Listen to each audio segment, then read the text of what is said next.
Boa aula para a senhora. Pessoal, aproveita aí o conhecimento da professora Cristiele e estamos à disposição. Muito obrigada. Deus abençoe. Meninos, então, boa tarde, galerinha CPMG, Xavier de Almeida. Que saudade de vocês. Eu espero que vocês estejam todos bem, né? Apesar de... Opa! Apesar de toda essa pandemia, deixa eu colocar a máscara aqui para conversar com vocês. Apesar de toda essa pandemia, né, que nós possamos passar por tudo isso. Professora Cristiele. Oi.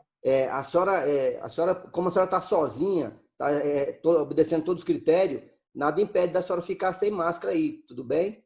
É só no início mesmo que eu combinei com o Carlos. Isso, é porque eu trouxe o gel, né? Eu vou explicar para ele. Ah, beleza. Então, nesse início de aula, eu quero falar para vocês da importância, né, de estar usando a máscara. Então, que vocês utilizem a máscara. A cada dia que passa, nós temos aí alguns índices a mais de coronavírus. Então, se cuidem, por favor. Usem o álcool em gel, tá? Vou fazer uma higienização aqui agora, a pedido do próprio comando de ensino, tá? Que nós estamos tomando todos os devidos cuidados, apesar que eu estou em casa, né? Vocês estão na casa de vocês, mas nós precisamos tomar esses cuidados. Quando for tirar também a máscara, que vocês possam pegar só nas laterais, tá bom? Então, nós vamos começar agora a nossa aula, agora vocês vão escutar melhor, né? Tá escutando? Ok. Dá um joinha. Isso, muito bem. Então, nossa aula de hoje é a revisão de geografia para a nossa avaliação de diagnóstico do segundo bimestre. Deixa eu ver como que passa a tela aqui. Ai, não quer passar a tela. Agora passou. Então, nós vamos iniciar falando um pouquinho aí do que é regionalizar, gente.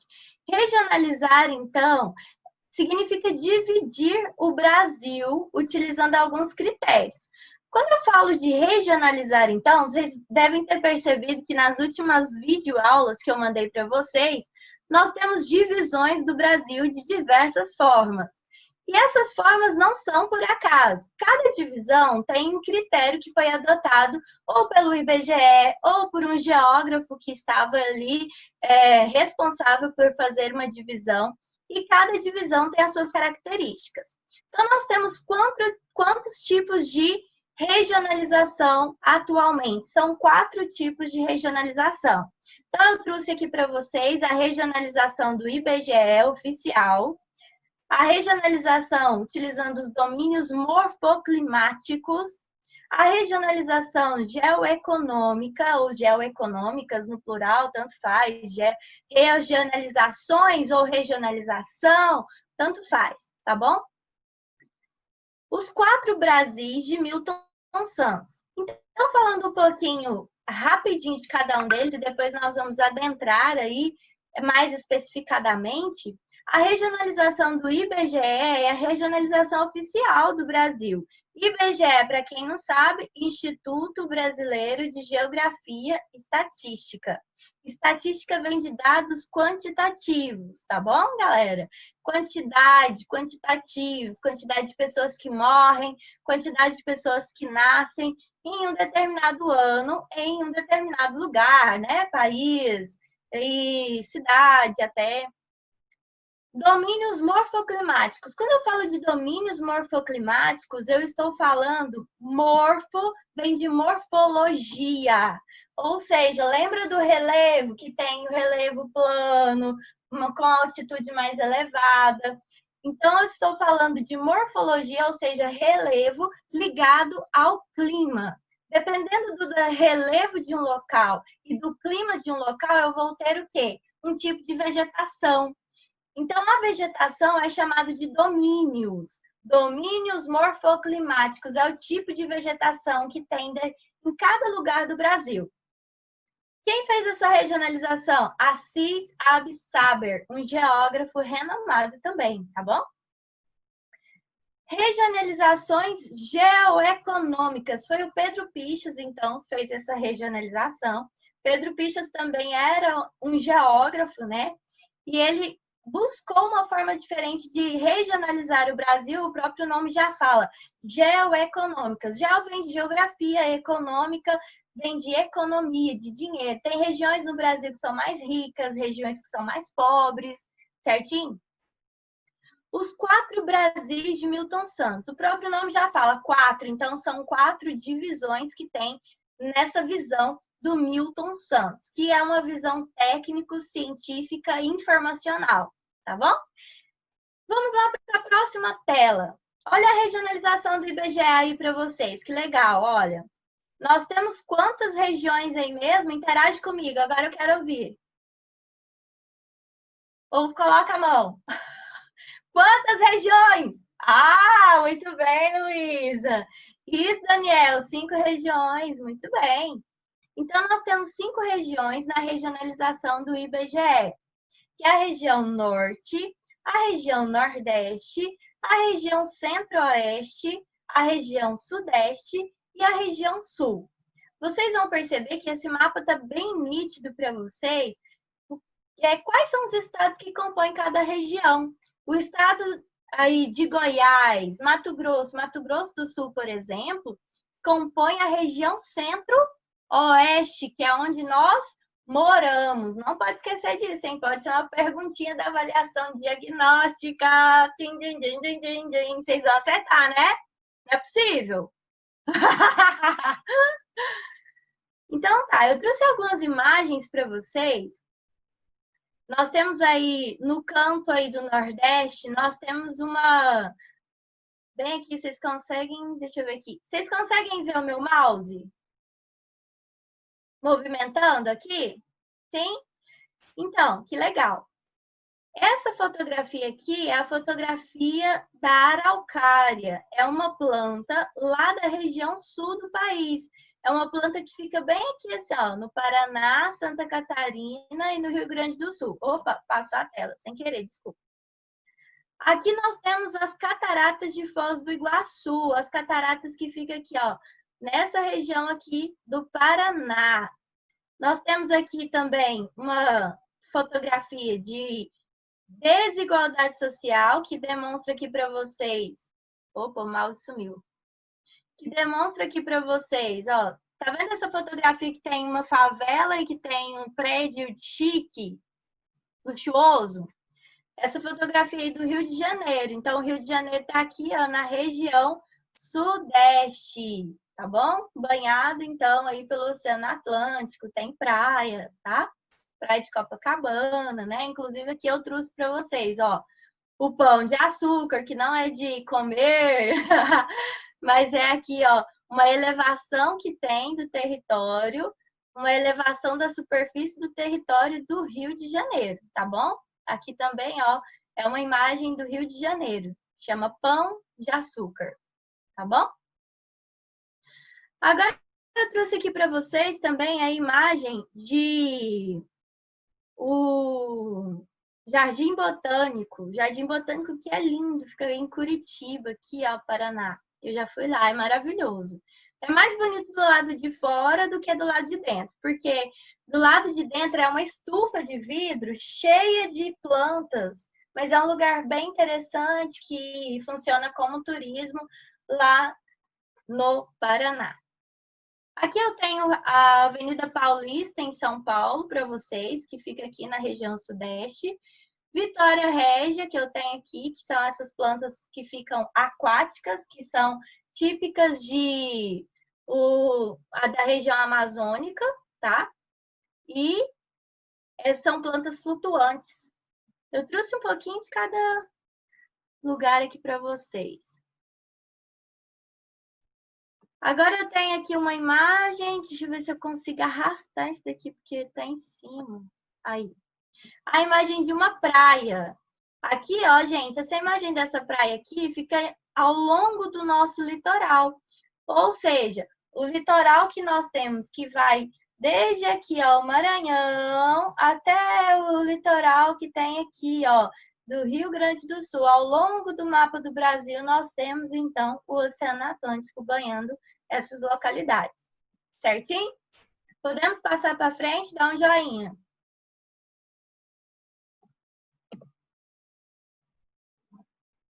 Deixa eu ver aqui como é que passa para frente. Espera aí que eu estou apanhando. Vou passar para frente. Ai, deixa eu ver. Aí, passou.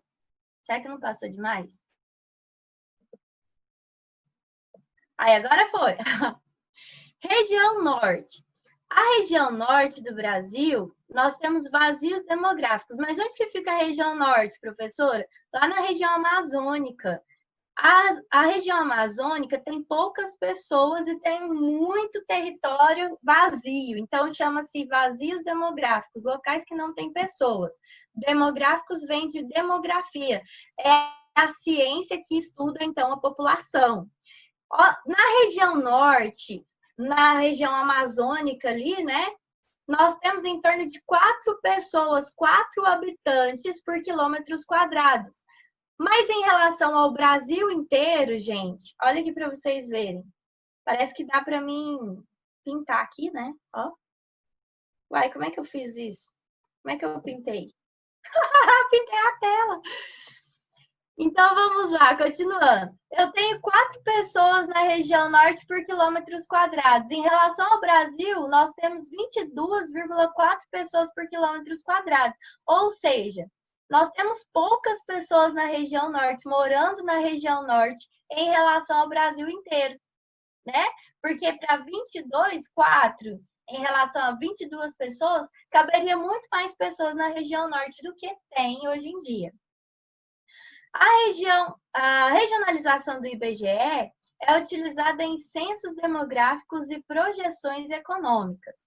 Os resultados são divulgados por cada município, estado e região para as políticas públicas.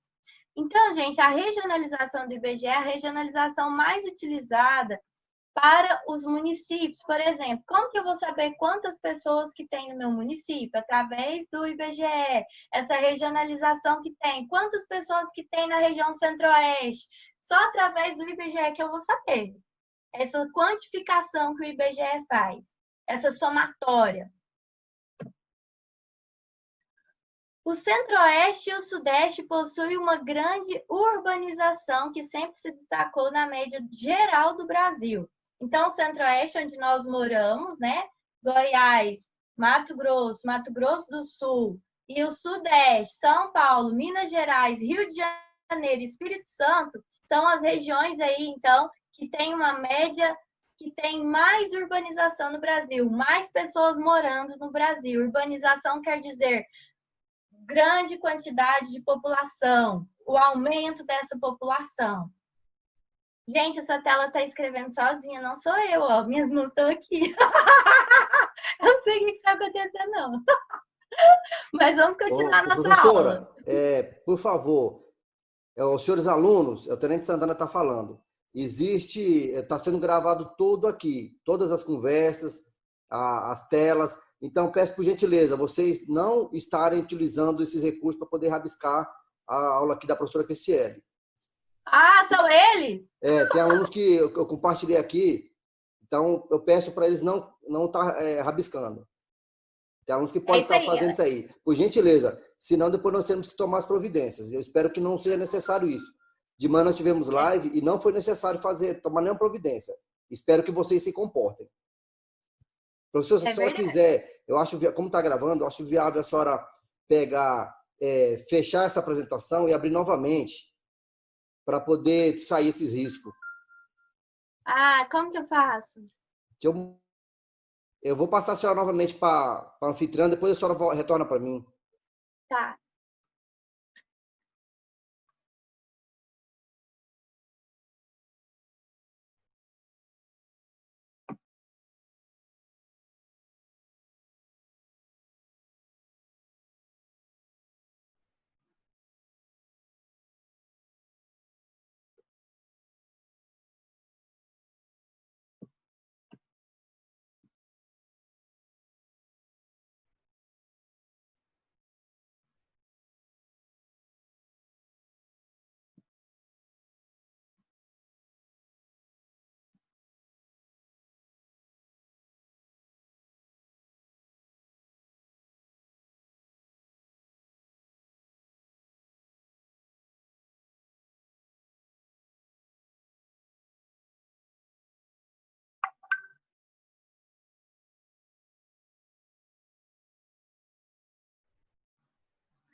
que vai ter que fechar isso aqui.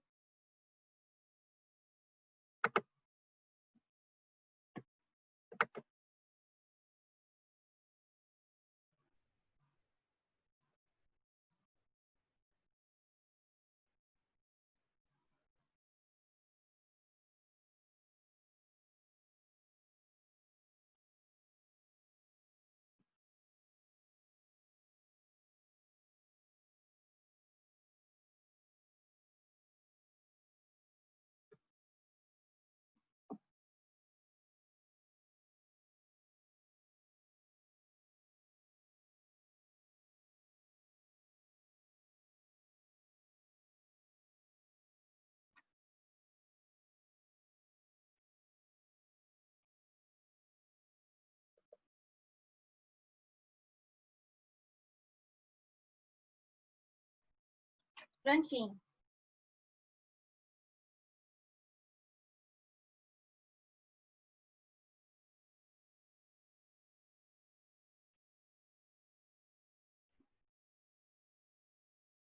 Tenente Santana, eu já organizei aqui e já te coloquei como anfitrião novamente. Ok, professora, boa aula. Obrigada.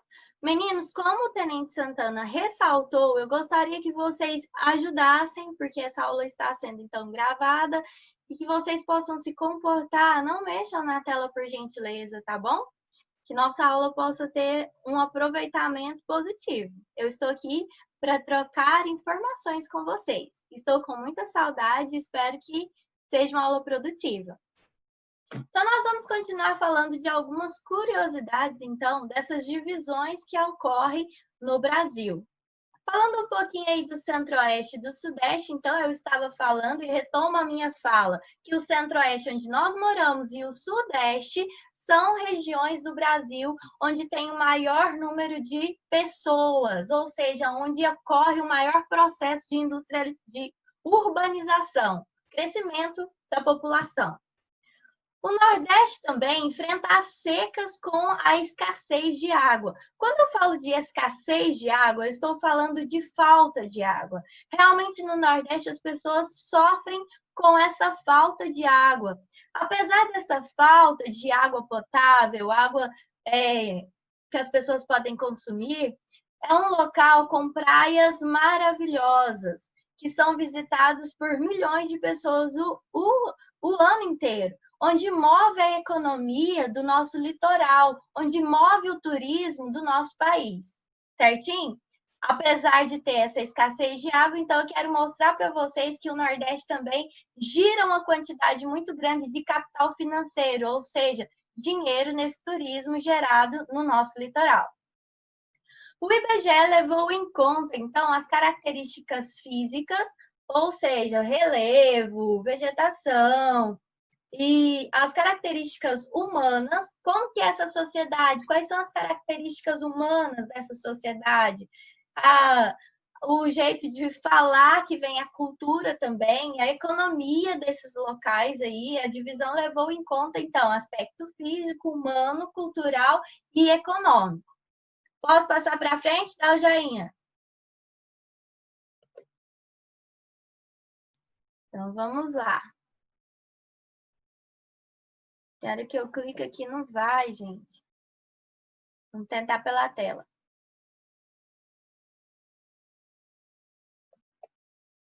Aí, agora foi. A regionalização do IBGE, então, que é essa regionalização que nós estamos falando um pouquinho mais especificadamente, ela respeita os limites territoriais do Brasil. Ou seja, não tem um recorte ali no meio de um estado, por exemplo. Respeita o limite do estado, o limite geográfico do estado, certo? A fronteira entre um estado e outro. Essa regionalização do Brasil também ajuda na interpretação estatística em geral do Brasil, como eu já falei, né? Trabalha-se com dados estatísticos, quantitativos de população, e esses dados nos ajudam nas políticas públicas, ou seja, o presidente do Brasil quer fazer por exemplo, um programa de habitação no estado de Goiás. Mas quantas pessoas que tem no estado de Goiás? O IBGE, através desse levantamento, vai saber, então, essa quantificação e vai repassar para o governo federal estar fazendo essas políticas públicas voltadas para esse determinado local. Além disso, essa divisão orienta políticas públicas do governo estadual e federal. Ou seja, acabei de falar do nosso presidente, pode ser que seja um programa do nível federal, que venha já do presidente para nós, ou que seja a nível de estado, do nosso governador para as cidades, como, por exemplo, do governador lá que nós temos hoje em vigor para o nosso município de Morrinhos. Nós vamos agora para o mapa de domínios morfoclimáticos. Domínios, vegetação, morfoclimáticos. Então, morfo vem de morfologia, relevo, climáticos, clima. Vocês vão perceber que nós temos aí o domínio amazônico, domínio do cerrado, domínio mares de morros, domínio das araucárias, domínio da caatinga, domínio das pradarias, ou seja, são 6 domínios morfoclimáticos. Professora, mas é a área de transição. A área de transição nada mais é do que uma área onde a vegetação vai se entremeando e não tem como dividir nesse local qual tipo de vegetação, certo? A ponto de que ao longo dos quilômetros você já tem uma divisão específica, como por exemplo, o domínio amazônico ele se entremeia com o domínio do cerrado, nessa área de transição, nessa área cinza, certo? Assim como o domínio de mares de morros, olha para vocês verem que legal, o domínio de mares de morros fica ao longo do nosso litoral, gente. Olha aí para vocês verem essa faixa de azul escuro ao longo do nosso litoral. E ele entremeia aí, ó, vocês vão perceber que essa coloração azul está entremeando com a coloração vermelha. E aí, nós temos essa área onde a vegetação vai se encontrar, que é chamado de área de transição. E nós estamos onde? Nos domínios morfoclimáticos, professor. Estado de Goiás, Morrinhos. Nós estamos onde? Nós estamos no domínio do cerrado. Beleza? Não escrevam na tela, por favor. As curiosidades sobre os domínios morfoclimáticos. Então, Morrinhos se encontra no domínio do cerrado, como eu já falei. Nós temos 6 regiões aí nessa divisão.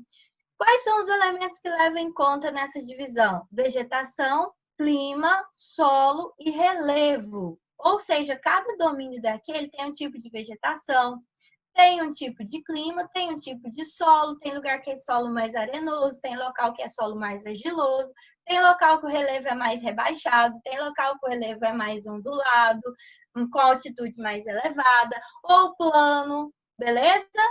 Podemos passar? Divisão geoeconômica. Vamos para essa divisão que só tem 3, então, aí divisões, né? Que o Brasil é, então, dividido, levando em conta que a primeira divisão é chamada de divisão amazônica ou geoeconômica amazônica, divisão geoeconômica centro-sul e a divisão geoeconômica do Nordeste. Essa é mais fácil, né? Só tem 3 divisões. Foi feita por quem, então? Pelo Pedro Pichas, um geógrafo bem renomado, que estudou bastante sobre geografia, sobre todos esses dados que é levado em conta nesse mapa, tá? Curiosidade sobre esse mapa de regiões geoeconômicas. Adotou critério de situação socioeconômica, ou seja, levou em conta aspectos da sociedade e aspecto da economia dessa sociedade. E a relação da sociedade e da natureza. E ainda levou em conta aspectos históricos e econômicos. Ou seja, tem regiões no Brasil que se destacam mais na questão econômica do que outras. O Centro-Sul, por exemplo, é a região econômica mais populosa e concentra as áreas mais industrializadas no nosso país. Essa divisão não respeita os limites estaduais. Então, vocês lembram que a do IBGE respeitava. Essa divisão do Pedro Pichas não respeita, tanto é que divide o Brasil somente em 3 regiões. Passa por cima ali, a divisa passa, às vezes, no meio de estado, não respeita, tá bom? O limite nem fronteira de um estado para o outro, ok? Os 4 Brasis, divisão técnico-científica e informacional. O próprio nome já fala, são 4 divisões, 4 Brasis. Então, o Milton Santos, ele percebeu que alguma coisa estava errada, porque tinham regiões que era diferente na questão de tecnologia, de nível científico, de nível de informação, informatização, nível de tecnologia informatizada até então. Então, ele dividiu o Brasil em região amazônica, nordeste, centro-oeste e concentrada. Essa também é fácil, 4 divisões somente. Então, eu já falei que foi feita pelo Milton Santos, e nós podemos destacar que a região centro-oeste apresenta um modelo de agricultura focada na produção mecanizada, em latifúndios ricos, pessoas que têm condição financeira, que têm maquinário de grande porte, que têm aquelas máquinas da John Deere com Wi-Fi, que eles conseguem ter uma safra positiva. São monocultores, mono vem de um. Monocultores, ou seja, eles plantam somente um tipo de lavoura. Se eu sou, então, uma fazendeira, que sou monocultora, que sou latifundiária, eu vou plantar, por exemplo, só a soja. Por que, professor, ele vai plantar só soja? Porque eu vou plantar em larga escala, minha fazenda inteira eu vou plantar soja, e eu vou pegar essa soja e vou mandar, então, para o exterior, que são chamados de commodities, que tem aí no próximo item. Usam a agricultura familiar? Usam, ou seja, a família trabalha ali, engaja-se para trabalhar, por mais que eles sejam ricos, poderosos financeiramente, eles também trabalham entre si na família ali para aprender justamente esse mercado financeiro. Quanto mais eles trabalharem entre a família, o lucro vai ficar entre a família ali, né? É um trabalho familiar, uma agricultura familiar, mas eles envolvem o agronegócio. Tem alguns até cientistas e pesquisadores e até professores que gostam de ironizar e falar que não é agronegócio, é ogronegócio. Porque, infelizmente, por mais que seja uma potência econômica muito forte no nosso país, o agronegócio traz benefícios negativos para o nosso país. Porque as pessoas que mexem com agronegócio, eles pensam em dinheiro, em ganhar lucro financeiro. Eles não pensam em questão de proteção, em questão de conservação do solo, em questão de preservação, eles não pensam nisso. Entenderam? Cadê o joinha? Muito bem. Então, essas pessoas aí que são monocultores e que são latifundiários têm condição financeira de comprar maquinários, como eu já falei, máquinas da John Deere, de R$1 milhão. Pensa que não é qualquer produtor rural que tem condição. Ah, professora, então quando não é latifundiário, é minifundiário? Sim, é minifundiário. Então, o minifundiário é aquela pessoa que faz feira no domingo, por exemplo, que não tem tanto recurso financeiro, que não tem tanta maquinário para desenvolver, então, o seu comércio. Curiosidade dos 4 Brasis. Foi feita no ano de 2000 em relação à grande desigualdade que ocorreu no Brasil, com as diferenças de tecnologia, desenvolvimento científico e a informatização, como eu já falei, só reforço aqui para vocês. Vocês perceberam que no mapa tem uma região que chama região concentrada? Essa região ela é formada pelo sul do país e pelo sudeste, tá bom? Agora eu trago para vocês aí um mapa da região do Brasil, das regiões do Brasil segundo o IBGE. Destaco para vocês novamente que nós moramos no centro-oeste, no estado de Goiás, no município de Morrinhos. Não esqueçam. Eu trago o mapa também das mesorregiões geográficas. Quando eu falo de mesorregiões, são regiões maiores do estado de Goiás. Então, aqui nesse mapa eu tenho só o estado de Goiás para vocês, tá? E vocês vão perceber que toda a nomenclatura tem goiano. Por exemplo, norte goiano, leste goiano, centro goiano, sul goiano, noroeste goiano. Ou seja, Goiás, gente. Tem como dividir Goiás em regiões maiores? Tem. São chamadas mesorregiões. Opa, depois eu falo com vocês. Regionalização de micro-regiões goianas. Então, vocês vão perceber que tem como dividir de forma pequena também essas regiões, de uma forma menor, mais resumida essas regiões. Então, fez-se alguns testes e foi fazendo essas regionalizações do próprio estado de Goiás. Então, vocês perceberam que nós começamos lá no nível de Brasil e agora nós já estamos na regionalização de Goiás. É possível regionalizar o Goiás? Só Goiás? Sim, através de mesorregiões, regiões maiores e micro-regiões, que são regiões bem menores. Então, micro-regiões, nós temos quantas no estado de Goiás? 18. Eu trago aí para vocês, né, todas as micro-regiões que nós temos. E se vocês acharem o número 15, ache o número 15 para mim. Micro-região Meia Ponte. É onde está Morrinhos. Que legal! Vocês descobriram onde está Morrinhos. Achei bom seu sorriso, Luísa. Eu trouxe para vocês também a localização do município de Morrinhos, aí então no estado de Goiás, né? Eu trouxe para vocês uma imagem aérea para vocês aí do nosso município. Vocês vão perceber que tem o lago municipal bem nítido para vocês nessa imagem. Vocês vão perceber que nós estamos no sul goiano mesmo, né? Abaixo aí de Goiânia. As coordenadas geográficas estão na tela para vocês também. Morrinhos, região centro-oeste de acordo com o mapa do Brasil. Então, você, Luísa, te peguei para Cristo hoje, hein, Luísa? Luísa, você mora na região centro-oeste, você mora em Morrinhos, Goiás, beleza? Daniel, você sabia que o mapa das mesorregiões do Brasil, Morrinhos está no sul goiano, Daniel? Não sabia não, Daniel? Ah, já sabia! Muito bem! Então, se eu perguntar isso na prova não, na avaliação de diagnóstico, vocês já sabem, né, meninas?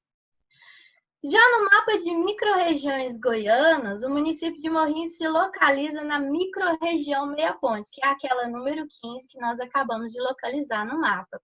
Eu só coloquei aqui detalhadamente para vocês, porque depois vocês podem rever esse vídeo, que pode estar ajudando vocês. Estudar não é uma obrigação, é uma porta aberta para o próprio crescimento e evolução. É construir um mundo inteiro de possibilidades.